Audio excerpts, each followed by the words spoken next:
लद्दाख से अरुणाचल तक एलएसी पर जारी है तनाव। एलएसी पर चीन और भारत की सेनाएं आमने सामने। कभी भी बन सकता है जंग का बिगुल। चीन को करारा जवाब देने के लिए भारतीय सेना तैयार। दोस्तों, बीते करीब 19 महीनों से चीन से लगती भारतीय सीमा पर तनाव बना हुआ है। इसकी वजह है चीन का अड़ियल रवैया और उसकी विस्तारवादी नीति। इसी नीति के तहत वो पूर्वी लद्दाख पर कब्जा करने की कोशिश में लगा है। लद्दाख को लेकर चीन की हरकत उसके अड़ियल रवैये और विस्तारवादी नीति को ही दर्शाती है। चीन की तरफ से कई बार ऐसा कहा जा चुका है कि भारत ने लद्दाख पर अवैध कब्जा किया हुआ है, जबकि हकीकत ये है कि लद्दाख हमेशा से ही भारत का हिस्सा रहा है, तो कब्जे का सवाल ही नहीं है। 1962 और 68 में चीन पूर्वोत्तर पर कब्जे की कोशिश कर चुका है, लेकिन वो इसमें पूरी तरीके से कामयाब नहीं हो सका और अब अपने इसी सपने को पूरा करने के लिए वो जी जान से लगा हुआ है और इसी वजह से वो भारत को दो मोर्चों पर फंसाए हुए है। एक तरफ वो लद्दाख में घुसपैठ कर माहौल खराब कर रहा है, तो वहीं अरुणाचल के करीब गाँव बसा रहा है, तो कश्मीर में अपने भिखारी दोस्त पाकिस्तान के साथ मिलकर आतंक फैला रहा है। दरअसल चीन की साजिश ये है कि वो भारत को ज्यादा से ज्यादा मोर्चों पर फंसा कर रखे और जब समय आए तो किसी एक तरफ से मोर्चा खोलकर भारत को सबक सिखा सके। लेकिन भारत ने भी चीन से टक्कर लेने के लिए अपनी तैयारी पुख्ता रखी है। लद्दाख से लेकर अरुणाचल तक एलएसी पर चीन और भारत की सेनाएं आमने सामने हैं। दरअसल चीन खुद जंग करना नहीं चाहता है, क्योंकि उसे पता है कि अगर वो जंग करेगा तो उसमें सीधा नुकसान उसी का होगा, क्योंकि चीन के जंग शुरू करते ही अमेरिका जैसा देश चीन पर हमलावर हो जाएंगे। चीन का साथ तो कोई देश नहीं देगा, लेकिन भारत का साथ देने वाले देशों की लिस्ट लंबी है। चीन खुद को दुनिया की सबसे बड़ी अर्थव्यवस्था बनाने के सपने देख रहा है, लेकिन अगर जंग हुई तो चीन का ये सपना टूट सकता है। दूसरी तरफ भारत भी कमजोर नहीं है और चीन इस बात को अच्छे से जानता है। दरअसल चीन केवल भारत पर दबाव बनाकर दुनिया का ध्यान इस ओर खींचना चाहता है, लेकिन भारत भी चीन से भिड़ने की पूरी तैयारी कर चुका है। चीन ने जहां एलएसी पर अपने सैनिकों का जमावड़ा लगा रखा है, तो भारत भी इसमें पीछे नहीं है। दोस्तों, आज के इस वीडियो में मैं आप लोगों को भारत और चीन के बीच चल रहे इस तनाव को लेकर भारत की तैयारियों के बारे में बताने वाली हूं कि आखिर चीन से भिड़ने के लिए भारत क्या कर रहा है। इस बीच वायुसेना प्रमुख ने भी साफ कर दिया है कि अगर जरूरत पड़ी तो और सैनिकों को एलएसी पर तैनात किया जाएगा। दोस्तों, वीडियो को बिना स्किप किए इसे पूरा देखिएगा, तभी आप लोगों को इस तनाव के बीच भारत की तैयारियों के बारे में पता चलेगा। अरुणाचल प्रदेश में 15,000 फीट पर डटी भारतीय सेना। चीन से लोहा लेने के लिए भारतीय सेना के जांबाज तैयार। कड़कड़ाती ठंड में भी सीना तान कर खड़े भारतीय जांबाज। दोस्तों, लद्दाख और अरुणाचल प्रदेश में एलएसी से सटे इलाकों में इस वक्त तापमान माइनस से काफी नीचे जा चुका है। इन इलाकों में हाड़ कंपा देने वाली ठंड पड़ रही है, लेकिन इसके बाद चीनी खतरे को देखते हुए भारतीय सेना के जवान सीना तक हर सरहदों की रक्षा कर रहे हैं। दरअसल भारतीय सैनिक तो इस तरह की ठंड झेलने के आदी हैं, लेकिन सबसे ज्यादा परेशानी चीनी सैनिकों की है, क्योंकि उन्हें इस तरह की ठंड में युद्ध करने का कोई तजुर्बा नहीं है, क्योंकि भारत करगिल जैसी जगहों पर ठंड में जंग लड़ चुका है। इसलिए भारतीय जवानों के लिए इस ठंड को झेलना आम बात है। दरअसल अरुणाचल प्रदेश में भारत और चीन की सीमा के बीच पड़ता है बुमला दर्रा, जो सामरिक नजर में काफी अहम माना जाता है। बुमला दर्रा जमीन से करीब 15,000 फुट की ऊंचाई पर मौजूद है। इस इलाके का सामरिक महत्व होने की वजह से ना तो भारत इस इलाके को लेकर कोई कोताही बरतना चाहता है और न ही चीन।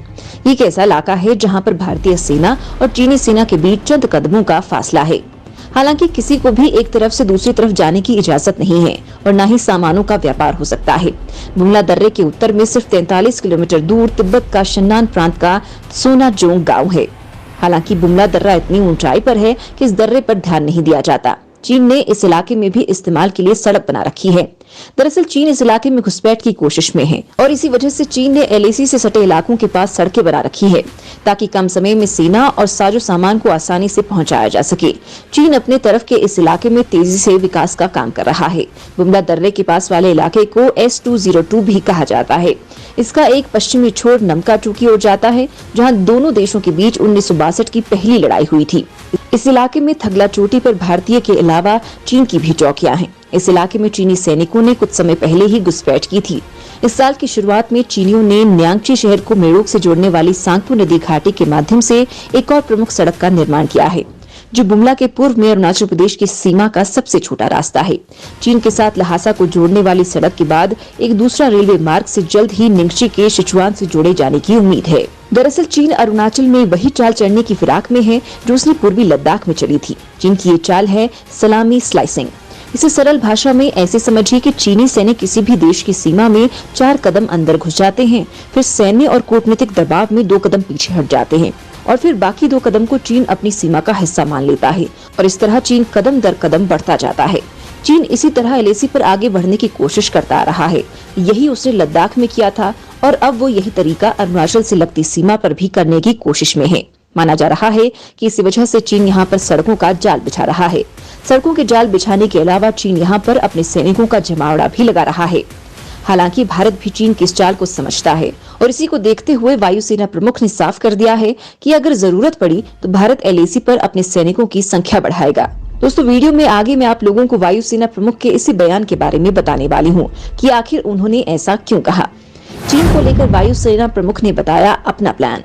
एलएसी पर भारतीय सैनिकों की संख्या बढ़ा सकता है भारत। शॉर्ट नोटिस में एलएसी पर एक्शन को तैयार वायुसेना।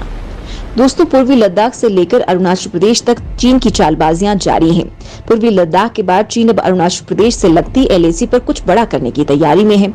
हालांकि चीन का खतरा पूर्वी लद्दाख में भी बना हुआ है। लद्दाख में चीन से भिड़ने के लिए सेना ने क्या तैयारी कर रखी है, इसका खुलासा वायुसेना प्रमुख विवेक राम चौधरी ने किया है। पूर्वी लद्दाख में चीन के साथ चल रहे तनाव के बीच भारतीय वायुसेना के प्रमुख ने बड़ा बयान दिया है। विवेक राम चौधरी की माने तो पूर्वी लद्दाख में लड़ाकू फॉर्मेशन की तैनाती बनी हुई है। अगर वहां हालात बिगड़ते हैं तो एयरफोर्स किसी भी शॉर्ट नोटिस पर एक्शन शुरू करने के लिए तैयार है। पूर्वी लद्दाख में भारतीय वायुसेना अपनी तैनाती जारी रखे हुए है क्योंकि चीन के साथ गतिरोध अभी भी बना हुआ है और जरूरत पड़ने पर सैनिकों की उपस्थिति बढ़ाने के लिए तैयार है। वायुसेना प्रमुख की माने तो पूर्वी लद्दाख के कुछ हिस्सों में दोनों तरफ से डिसएंगेजमेंट हुआ है, लेकिन पूरी तरह से सैन्य तैनाती कम नहीं की गई है। हालात से निपटने के लिए आर्मी और एयरफोर्स ने एलएसी पर पर्याप्त सैन्य तैनाती कर रखी है। किसी हालात से निपटने के लिए वायुसेना पूरी तरह अलर्ट है। दोस्तों, चीन की फौज भले ही भारत से बड़ी हो, लेकिन इस वक्त जो हालात एलएसी पर है उससे निपटने के लिए भारत पूरी तरीके से तैयार है और इसीलिए भारत ने एलएसी पर चीन के बराबर ही सेना तैनात की हुई है। वायुसेना प्रमुख की माने तो फिलहाल पूर्वी लद्दाख में दोनों देशों की ओर से पिछले साल अप्रैल के स्तर वाली सैन्य तैनाती बरकरार है। अगर दुश्मन की ओर से इसमें कोई इजाफा किया जाता है तो इंडियन मिलिट्री भी इसका जवाब देगी। उन्होंने कहा कि वायुसेना इस बात को पूरी तरह से जानती है कि देश को केवल दुश्मनों से सामने से ही खतरा नहीं है, बल्कि दूसरे तरीकों से भी हमारे देश को नुकसान पहुंचाने की कोशिश की जा रही है। इन स्थितियों से निपटने के लिए जरूरी कदम उठाए जा रहे हैं। दोस्तों, वैसे तो पूर्वी लद्दाख में चीन के खतरे से निपटने के लिए सेना ने पूरी तैयारी कर रखी है। इस मौसम में पूर्वी लद्दाख में कड़ाके की ठंड पड़ रही है और चीनी सैनिकों के लिए इस ठंड को बर्दाश्त कर पाना मुश्किल लग रहा है। ऐसे में चीनी सैनिकों के लिए ठंड में लंबे वक्त तक टिके रहने के लिए इंफ्रास्ट्रक्चर बनाने के साथ ही अब चीनी सेना के पास मोबिलाइजेशन सर्विस स्टेशन भी आ गए हैं। इंटेलिजेंस एजेंसी के मुताबिक चीन की वेस्टर्न थिएटर ट्रांसपोर्ट रेजिमेंट को ये मिले हैं। चीन सेना की वेस्टर्न थिएटर कमांड ही एलएसी का जिम्मा संभालती है। दरअसल पिछले साल मई से जब तनाव बढ़ने लगा तब से ही भारी संख्या में चीनी सैनिक एलएसी के पास तैनात हैं। यहाँ की कठिन भौगोलिक परिस्थितियों में रहने की आदत चीनी सैनिकों को नहीं है, इसलिए तकनीक का इस्तेमाल कर ये सुनिश्चित किया जा रहा है कि चीनी सैनिकों को वहाँ डटे रहने में ज्यादा दिक्कत न हो। पिछले 20 महीनों में भारतीय सेना ने अपनी रक्षात्मक ताकत को मजबूत किया है और तिब्बत में पीएलए की तैनाती की बराबरी की है। एलएसी पर इंफ्रास्ट्रक्चर और इलेक्ट्रॉनिक सर्विलांस को बेहतर करने के लिए भारत ने सटीक कदम उठाए हैं। भारतीय सेना ने भी इन इलाकों में अपने सबसे घातक कमांडो दस्तों को तैनात किया है, जो इन बर्फीले इलाकों में लड़ाई के लिए माहिर माने जाते हैं। फिलहाल भारत चीन की हर चाल की काट तलाश रहा है।